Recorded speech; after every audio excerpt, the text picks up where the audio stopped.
5 o'clock, let's get straight to breaking news from overnight in Montgomery County. Firefighters responded to an apartment fire on Glenmont Circle in the Wheaton-Glenmont area around 11 last night. Our Matt Gregory is live there this morning. Matt, is that fire completely out now?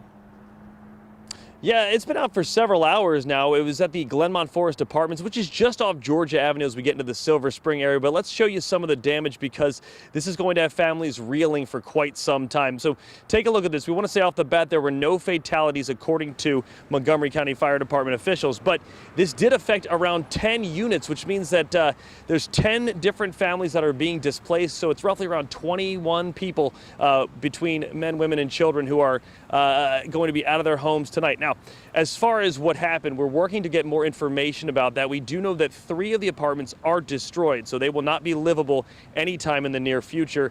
But the other 7 or so, over time, they may be able to get them back into them. But those 3 apartment units completely finished right there. Now, as far as what happens next, talking to Montgomery County officials, they were saying that they spent most of the night trying to get the families that have been displaced, along with Red Cross, shelter, and the necessary provisions and necessary items to get through the next 24 hours or so.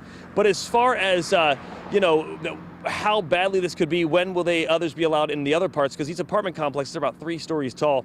As far as what will happen there, when people will be able to get their power and their water back on, we spoke with Montgomery County officials who said they're working on restoring at least some of it right now. So that side of the unit, the only thing they don't have tonight is hot water. Yeah. But they have heating, they have lights, they have electric. Other side of the building, the units that are a little further away may get restored in a few months, but this is likely going to be a little bit because you're dealing with utilities and infrastructure that's damaged.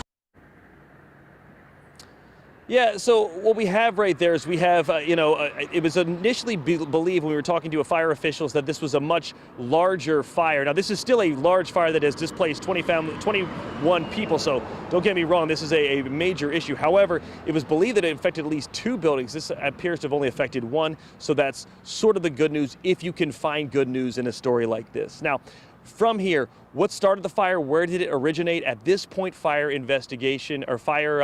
department officials are investigating. We're working to get the latest on that, although it will be some time before they have any information on what the initial trigger point was that started the ignition of the fire. But we'll get that information to you both here and on our website, WUSA9.com. But for now, in the Wheaton-Glenmont area, I'm Matt Gregory. Back to you. All right, Matt, thank you so much.